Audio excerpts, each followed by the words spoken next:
गर्मी में तालाब के किनारे पेड़ का गांव। ये क्या, घर में तो पानी ही नहीं है, अब मैं खाना कैसे बनाऊंगी? तुम खाना बनाने के लिए कह रही हो? अरे मैं तो सुबह से नहाई भी नहीं हूँ। ये सोनम और शीला कब से बाल्टी लेकर गए हुए हैं कुएं पर पानी भरने के लिए, लेकिन अभी तक आई नहीं है। गर्मी ही इतनी है कि कुएं पर 24 घंटे औरतों की भीड़ लगी होती है, पानी भरने के लिए जरूर उसी भीड़ में फंसी होंगी। तारा, मेघा और तन्वी तीनों सोनम और शीला के आने का इंतजार करती हैं। थोड़ी देर में सोनम और शीला पानी की आधी आधी बाल्टी भरकर घर आती हैं, जिसे देख तुम दोनों 2 घंटे की निकली हुई हो और इतनी देर में सिर्फ आधी आधी पानी की बाल्टी भरकर लेकर आई हो। और इसमें हम पियेंगे या फिर खाना बनाएंगे और घर का काम कैसे करेंगे हम? वैसे भी अभी तक कोई नहाया भी नहीं है। हमारी बात का यकीन नहीं होता है ना तो कुएं पर जाकर देख लो। अरे कई कई औरतों को तो पानी ही नहीं मिला, हम तो बड़ी मुश्किल से ये बाल्टी का पानी भर कर लेकर आई हैं।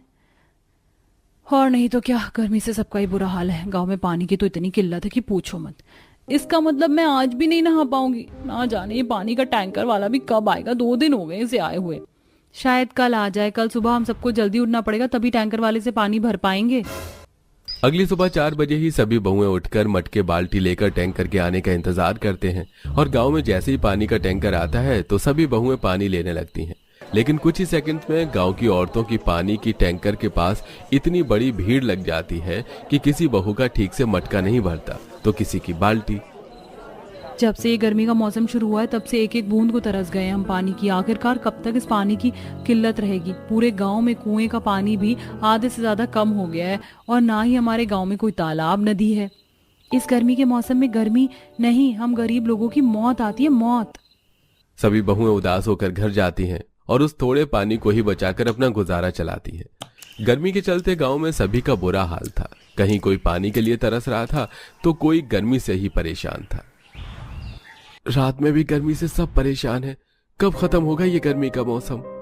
अभी तो 3-4 महीने पड़े हैं भैया, जब तक तो ऐसे ही गुजारा करना होगा।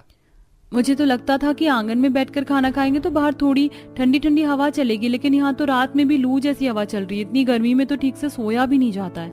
अरे पूरे गांव में सभी का यही हाल है। गर्मी से हर कोई परेशान है, किसी के चेहरे पर मुस्कान देखने को नहीं मिलेगी। जैसे जैसे दिन गुजरते हैं वैसे वैसे गर्मी का मौसम भी काफी ज्यादा बढ़ने लगता है। ऐसे ही एक दिन, एक तो बाहर इतनी धूप हो रही है, ऊपर से खाना बनाने के लिए लकड़ियां भी खत्म हो गई। अब इतनी कड़ी धूप में जाकर जंगल से लकड़ियां लेकर आओ। कहाँ इतनी धूप में अकेली जाओगी? चलो मैं भी तुम्हारे साथ चलती हूँ। दोनों बहुएं धूप से बचने के लिए सिर पर गीला कपड़ा बांध लेती हैं और अब नजदीकी जंगल में लकड़ियां लेने के लिए जाती हैं। दोनों बहुएं जंगल से लकड़ियां चुन ही रही थीं कि तभी उन्हें वहां एक छोटा सा खरगोश दिखता है।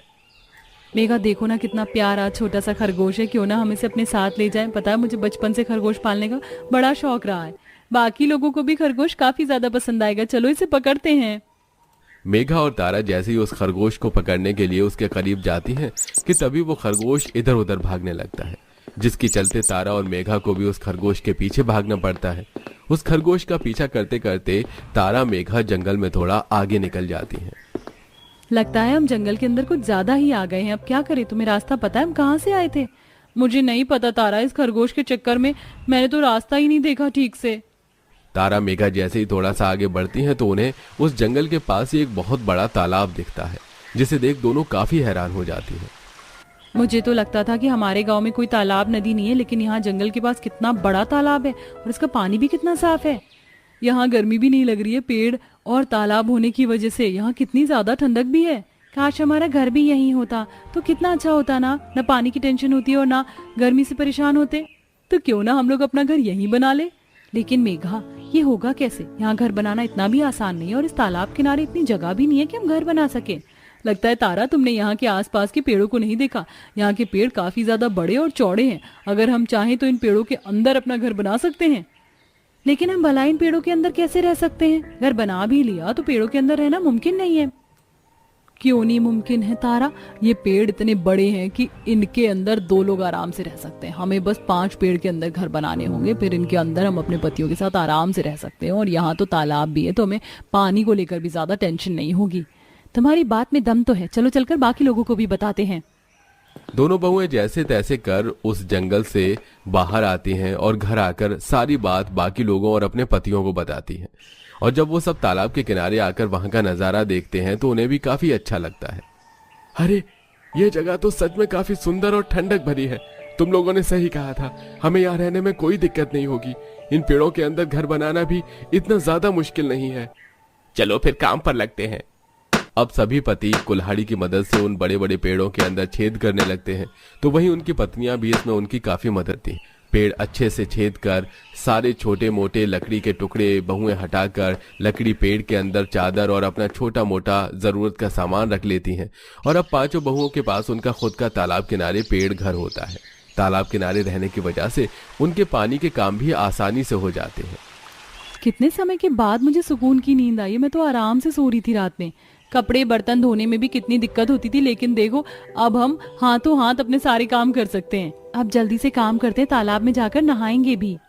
पांचों बहुएं जल्दी से अपने छोटे मोटे काम निपटा लेती हैं और तालाब के ठंडे पानी के अंदर जाकर काफी ज्यादा मस्ती करती हैं। और ऐसे ही कुछ दिन गुजर जाते हैं। तारा और सोनम जंगल से निकलकर गांव में राशन के लिए जाती हैं। तभी वहां उन्हें गांव में रहने वाली उनकी पड़ोसन शांति मिलती है। अरे शांति, कैसी हो तुम? और ये क्या, इतनी परेशान क्यों हो? कुछ हुआ है क्या? तुम लोग तो जानती हो कि गांव में कितनी ज्यादा गर्मी पड़ रही है और पानी को लेकर भी कितनी किल्लत रहती है। मेरी और माँ जी की तबीयत गर्मी के चलते काफी ज्यादा खराब है। डॉक्टर कह रहे हैं अगर ऐसा ही रहा तो उन्हें शांति, ऐसा मत करो, उन्हें कुछ नहीं होगा। हमारे पास एक ऐसी जगह है जहाँ काफी ज्यादा ठंडक है और पानी की कोई परेशानी भी नहीं है। तुम सच कह रही हो? सच में कोई ऐसी जगह है? मुझे वहां ले चलो ना। सोनम और तारा शांति को उसी तालाब किनारे वाली जगह में ले जाते हैं। शांति जब वहां का ठंडा माहौल, तालाब और पांचों बहू का पेड़ के घर के अंदर देखती हैं तो वो काफी ज्यादा खुश होती हैं। इन पांचों बहुओं ने तो गर्मी से छुटकारा पा लिया था, लेकिन गांव में कई ऐसे परिवार थे जो अभी गर्मी से जूझ रहे थे, जिसके चलते सभी बहुएं अब गांव वालों को अपनी जगह के बारे में बताती हैं और अब गांव के लोग और सरपंच उस तालाब किनारे आते हैं। अरे तुम लोगों ने तो काफी अच्छी जगह ढूंढ निकाली है। मैं इतने सालों से इस गांव में रह रहा हूं और मुझे इस जगह के बारे में कुछ भी नहीं पता, लेकिन हम सब एक साथ यहाँ घर बनाकर रह सकते हैं। हम इतने सारे लोग हैं और यहाँ घर बनाने लायक पेड़ काफी कम है। जरूरी नहीं है कि पेड़ों के अंदर ही रहें। कुछ लोग पेड़ों के अंदर रहेंगे तो कुछ लोग पेड़ों के ऊपर घर बना लेंगे। पांचों बहू के चलते अब पूरे गांव वालों को भी जल्द ही गर्मी से छुटकारा मिलने वाला था। अगले दिन से ही सभी गांव के लोग पेड़ों के अंदर और पेड़ों के ऊपर घर बनाना शुरू कर देते हैं, जिसमें बहुएं और उनके पति भी काफी मदद करते हैं। तो वहीं तारा सबके लिए इस गर्मी के मौसम में ठंडा ठंडा आम पन्ना बनाकर लाती है। अब आप बस थोड़ा आराम कर लीजिए और ये ठंडा ठंडा आम पन्ना पीजिए। 1 से 2 हफ्ते के अंदर ही उस तालाब किनारे उन पेड़ों पर पूरा गांव आकर बस जाता है, जिसके चलते अब सभी गांव वालों को उन 5 बहू के चलते आखिरकार पूरी तरह गर्मी से छुटकारा मिल चुका था। मानना पड़ेगा, तुम पांचों के चलते ही आज हम सभी गांव वालों को गर्मी से छुटकारा मिल ही गया। और नहीं तो क्या, अब हम इस गर्मी के मौसम में भी आराम से खुलकर रह सकते हैं, चैन की नींद सो सकते हैं। और सबसे जरूरी चीज, अब तो हमें पानी की भी कोई दिक्कत नहीं होगी। और यहीं थोड़ी दूर पर एक झरना भी है। अगर कभी तालाब का पानी खत्म भी होने को आया तो झरने का पानी तो है ही। गांव का एक एक इंसान उन 5 बहू को शुक्रिया बोलता है और अब पूरा गांव उस तालाब किनारे उन पेड़ों के अंदर हंसी खुशी रहता है।